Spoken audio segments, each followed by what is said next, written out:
예수님께서 이 땅에 오셔서 3년 동안 사역을 하시면서 많은 사람들을 만났을 때 예수님께서 한 가지 그 사람들 속에 있는 묘한 공통점을 하나 발견했습니다. 그것이 뭐냐면 근본적으로 사람들이 생각이 많구나, 이런 생각을 하셨습니다.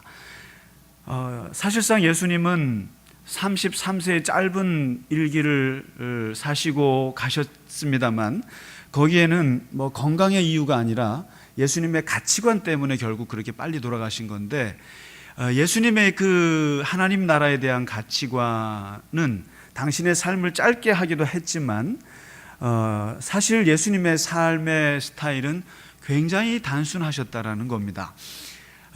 그런데 당신이 만난 많은 사람들을 보면 너무나 생각이 많고 너무나 많은 생각들을 가지고 있는데, 그 많은 생각들을 뭐라고 하는가 했더니 염려라고 한다는 거죠.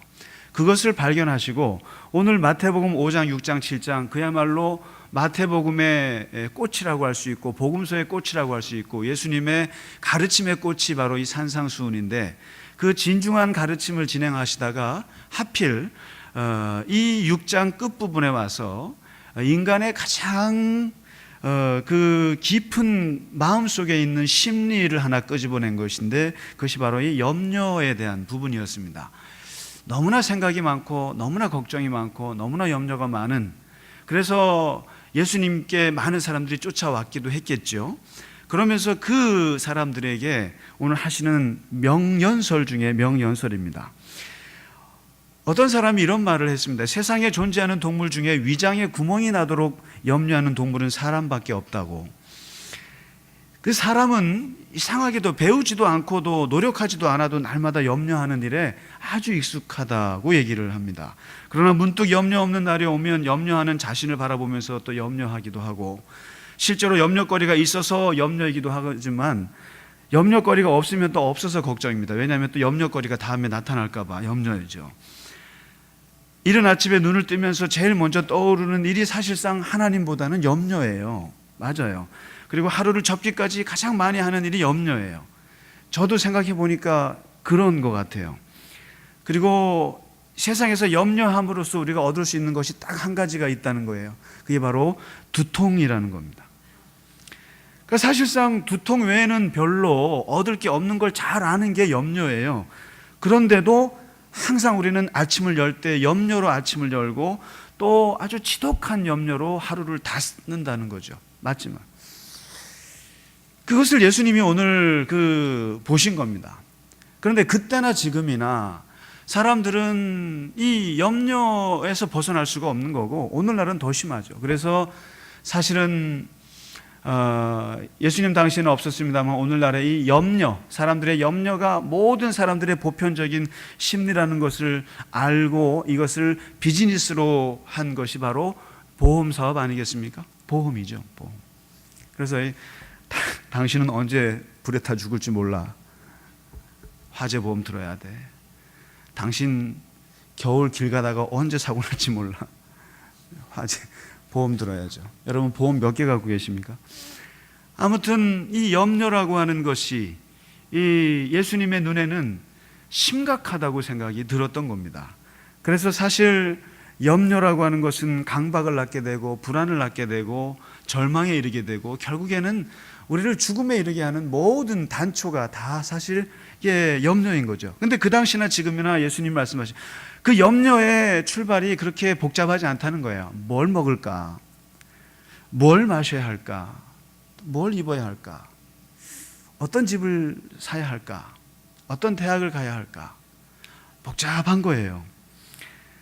그러면서 예수님께서 오늘 기가 막힌 말씀을 이 두 가지를 하시는데, 한 가지 말씀은 한번 생각해 보자 하는 거죠. 우리가 염려로 해서 할 수 있는 게 무엇이 있을까? 아무것도 없다는 얘기를 오늘 하세요. 바로 27절의 말씀인데, 근본적으로 이 생각 저 생각 내 머릿속으로 할 수 있는 여러 가지 염려들로서 할 수 있는 현실은 아무것도 없다. 현실을 바꿀 수 있는 건 아무것도 없다. 그 키를 자라나지 않는 키 언제 자라나라고 해봐야 한 자도 안 자라나고, 내 자식이 공부를 왜 저렇게 못하나 아무리 염려해도 절대로 1점 안 올라갈 것이고, 그리고 어떠한 염려를 해도 그 현실을 바꿀 수 없다는 것을 일단 못을 박습니다. 못을 박는데, 그렇다고 해서 사람들이 염려하지 않는가? 그렇지 않아요. 사실 우리가 염려하지 마세요, 염려해도 소용이 없어요 라고 말한다고 해서 염려를 없앨 수가 없어요. 그러니까 예수님이 두 번째 오늘 얘기를 하십니다. 두 번째 예를 들어서 얘기하시는데 26절과 28절과 9절에 하나의 비유를, 두 가지 비유를 얘기를 하세요. 공중의 새를 한번 생각해 볼까 얘기하시죠. 그리고 들의 백합화를 얘기를 하세요. 근데 이제 어느 교인분이 저한테 그런 걸 물어보세요. 사실 이 본문을 오늘 증언을 하게 된 이유이기도 합니다만, 목사님, 들풀이랑 솔로몬의 영광이 무슨 차이가 있어요? 라고 물어보세요. 어떻게 들풀이, 솔로몬이 14년 동안 공을 들여서 지은 왕궁에, 또 솔로몬의 그 어마어마한 그 권력과 영광과 그 명예에 어떻게 들풀이 이길 수가 있습니까? 라고 물어봐요. 그래서 제가 뭐라고 했냐면요, 왜 그렇겠습니까? 왜 길가의 백합화가 솔로몬의 그 영광보다 뛰어나고, 그리고 공중의 새가, 그리고 날아가는 까마귀가 왜 솔로몬의 영광보다 훨씬 더 뛰어나겠습니까? 그것은 자연의 순리를 따르기 때문에 그렇습니다. 자연의 순리와 인간의 인공적인 작품에 그것은 비교할 수가 없습니다. 예수님은 그걸 얘기하는 거죠. 아무리 인간이 바벨탑을 쌓고 어마어마한 인공적인 작품을, 세계적인 작품을 만들어도, 그러나 길가에 자연스럽게 자라나는 들풀 하나의 위대함을 따라갈 수가 없습니다.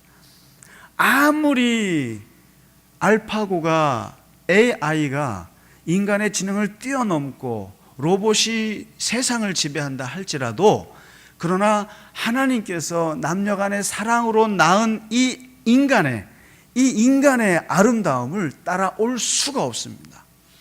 아무리 지나가는 길거리에 노숙자로 구걸하며 사는 사람이라 할지라도 그 사람이 이 세상의 최고의 인공물보다는 훨씬 더 대단하다는 겁니다. 오늘 예수님이 2000년 전에 하신 말씀이에요. 들의 백합화 지나가는, 밟고 지나가서 없어지는 들풀도 솔로몬이 14년 동안 최고의 건축가, 최고의 예술가들을 동원해서 지은 그 예루살렘 궁전보다 비교할 수 없을 정도로 아름답다. 왜냐하면 그 차이가 무엇이냐, 자연의 순리와 인간의 인공적인 작품의 차이가 무엇이냐, 그것은 바로 하나님이 있느냐 하나님이 없느냐의 차이라는 거죠. 공중의 새는 심지도 않고 거두지도 않고 모아들이지도 않지만 그가 왜 위대하냐면 하나님이 거두시기 때문에 위대한 거라는 거죠. 하나님이 입히시고 하나님이 먹이시고 하나님이 알아서 죽게 하시는, 그 순리를 거스르지 않고 따라가기 때문에 그 까마귀가 솔로몬보다 위대한 것이고, 들의 백합화는 길쌈도 하지 않고 뭐 아무것도 하지 않지만, 그러나 하나님께서 기르시기 때문에 그 풀이 위대하다는 거죠. 그러므로 인간이 스스로, 자기 스스로 무엇을 끊임없이 염려해서 무언가를 창조해내고 만들려고 하는 인간의 시도 자체가 얼마나 우스운 거라는 걸 예수님 말씀하시는 거죠. 그러니까 근본적으로 염려해서 되지도 않을 뿐만 아니라 염려해서 만들어내는 작품이라는 것이 기껏해야 길가의 들풀보다도 못하고 공중의 새보다도 못한 것인데, 그렇게 비교를 하시는 거예요. 가치의 차이가 얼마나 큰지 알겠느냐. 사람이 순리를 따라 산다는 것, 여기서 말하는 순리는 하나님의 경륜을 말하는 거죠. 하나님의 이치에 따라서 사는 것이 얼마나 위대한 것인지 아느냐. 그리고 하나님의 이치에 따라 산다는 것은 거기에선 자기의 염려가 들어갈 구멍이 없어요. 자기의 생각이 들어갈 자리가 없다는 거죠. 그러니 아무리 솔로몬이 대단하다 할지라도 들의 백합화를 따라갈 수 없는 것이다. 한번 생각해 보라. 그러니까 너희가 염려해도 소용이 있겠느냐? 염려하지 마라. 그런데 이 두 번째 얘기를 하시고 나서도 사람들은 예수님 말은 쉽지요. 말은 쉽죠. 물론 내가 자연을 한번 생각해 보면, 하늘의 이치를 생각하면 참 내가 염려하는 것이 참 더덥다라는 것을 알게 되는 건 맞습니다. 그래서 우리가 산을 찾죠. 그래서 우리가 자연을 찾습니다. 산에 올라가서 나무를 보면 참 저 나무는 하늘의 이치에 참 순응도 잘하는데 나는 왜 이러나 묵상하게 됩니다, 사실은. 그리고 이 산이나 바다를 가면 저렇게 저 바다는 왜 저렇게 조용히 저기에 있을까? 정말 하늘의 이치를 따른 것을 보면서 많은 것을 우리가 반성하고 옵니다. 내 염려가 참 의미 없다는 것을 알게 됩니다. 그러나 오늘 예수님께서 정말 말씀하시고 싶은 말씀은 33절부터 하시는 말씀입니다. 33절에 걱정하지 말아야지, 염려하지 말아야지, 한번 까마귀를 보면 내가 염려할 필요가 없구나라고 생각할 수 있다고 생각하지만 그것만 가지고는 안 된다는 거예요. 세상의 많은 가르침들은, 세상의 많은 철학들은 그 정도까지만 가르친다는 거예요. 염려하지 마라, 염려해봐야 소용이 없고, 그리고 들의 들풀보다도 못한 것이 염려하라고 가르친다는 거죠. 그런데 오늘 예수님은 한 발짝 더 나가시는 것인데 33절의 말씀 그렇습니다. 염려하지 말고 오히려 추구하라, 이런 얘기를 하십니다. 그러니까 영어로 말하면 그렇습니다. Don't worry but seek. 그러니까 염려하지 말고 오히려 seek하라, 추구하라는 얘기를 하십니다. 이 단어를 두 가지를 쓰시는데, 염려라고 하는 것은 근본적으로 마음이 흩어진다는 뜻이에요. 이게 원어에 보면 흩어진다는 뜻이고 찢어진다는 뜻입니다. 그리고 너무나 대상이 많다는 것이에요. 그러니까 오늘 예수님 먹을 것, 입을 것, 잘 것, 여러 가지 염려는 대상들이 많다는 거예요. 그런데 33절에 seek하라 하는 말은 되게 단순하다는 뜻입니다. seek는 추구하다는 뜻인데 세상 사람들이 추구하는 것을 여러 개 하는 사람은 없습니다. 추구하는 것은 오직 한 가지만 추구합니다. 한 가지만 추구하는데 그 추구가 무엇인가? 하나님의 나라를 추구하라. 하나님의 나라를 추구하고, 그 하나님의 의를 추구하고. 그러니까 여기서 추구한다는 말은 오직 한 분 하나님만 생각하고 그분의 가치만 생각하고 그분만 먼저 바라보라, 이런 얘기를 합니다. 여러 가지 복잡하게 생각할 것 없다. 사람들은 그렇게 생각합니다. 내가 주의를 지킬게요, 내가 주의를 지킬 거예요 라고 생각하는데 그렇지 않습니다. 주일이 우리를 지켜주는 거거든요.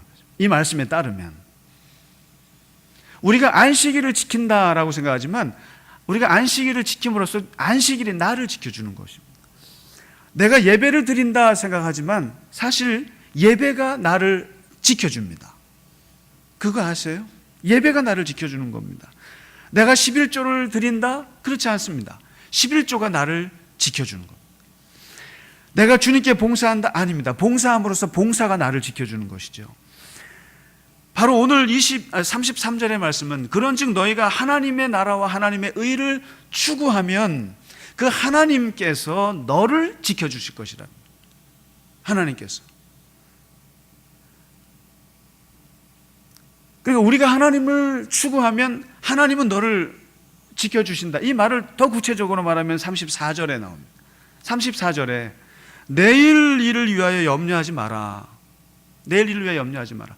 내일 일은 내일이 염려할 것이다. 근데 오늘 이 말씀을 많은 사람들은 착각을 하고 있는 것이 내일 일은 내일에 염려하라고 생각을 해요. 그렇지 않습니다.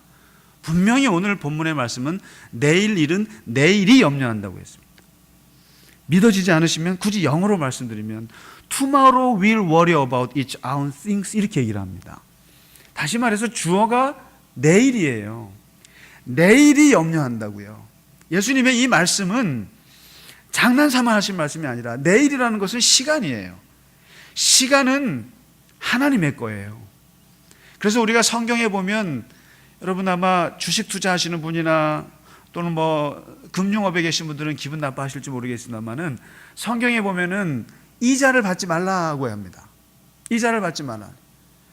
이자를 받는다는 것은 뭐냐면 시간을 돈으로 계산한 것이 이자예요. 주식이라고 하는 것, 주식 투자 우리가 하잖아요. 할 때 시간에 기다려서 어느 정도 올라갈 때 이 시간의 싸움이지 않습니까? 그러니까 이 시간 동안 마음고생하면서 그 돈을 버는 거예요. 그런데 근본적으로 성경은 이 시간은 하나님의 거라는 거죠. 어떻게 너가 시간을 가지고 돈으로 계산할 수 있냐는 거예요. 그래서 이자를 받지 말라는 이유는 시간은 돈으로 계산할 수 없고 시간은 하나님의 것이기 때문에 그것은 네가 함부로 거기에다가 값을 매기면 안 된다라는 그런 의미거든요. 그래서 오늘 예수님이 내일 일은 내일이 염려한다는 것은 그것은 시간이에요.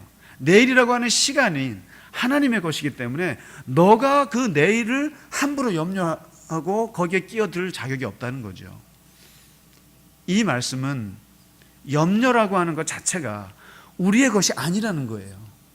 우리의 것일 수가 없다는 거죠. 그것은 하나님의 것이고 염려는 우리가 함부로 할 수 있는 것이 아니라는 거예요. 그러니까 예수님이 그러잖아요. 염려로는 아무것도 할 수 없다. 실용적인 얘기를 하셨어요. 그리고 들의 들풀보다 인간이 염려해서 낳는 것이 훨씬 더 아무것도 아니라고 말씀하셨어요. 근데 마지막 예수님이 화가 나시니까 하신 말씀이에요. 염려 자체는 네 게 아니라는 거예요. 염려는 인간이 해서는 안 된다라는 걸 얘기하시는 거예요. 지금요. 염려는 하나님이 하신다는 거예요. 내일은 내일이 염려한다는 거예요. 내일에 염려하라는 게 아니라 내일이 염려한다. 시간이 염려한다는 것이고 시간은 하나님의 것이니까 하나님이 염려하신다고 하니 도대체 염려라고 하는 것에 내가 낄 방법이 없다라는 말씀을 하시는 거예요. 함부로 하나님의 것에 네가 끼어들지 말라고 말씀하시는 거죠. 되게 무섭지 않으세요? 염려라고 하는 건 근본적으로 우리 것이 아니라는 거죠. 예수님 말씀은. 그래서 하나님이 염려하신다는 거죠. 그러니까 오늘 33절에 그러는 거잖아요. 너가 할 일은 오직 seek하라는 거예요. 오직 추구하라는 거예요. 하나님만 추구하라는 거예요. 하나님의 나라를 추구하고 하나님의 의를 추구하고 하나님의 사랑을 추구하고 하나님께서 무엇을 하실까를 추구하면 나머지 모든 염려거리들은 하나님이 하신다라는 거죠. 염려는 하나님의 것이라는 거예요. 그렇기 때문에 너가 진짜로 실제로 염려했던 먹을 거, 마실 거, 잘 거 이런 모든 것들은 하나님께서 알아서 염려해 주시니까 걱정하지 마라 이거죠.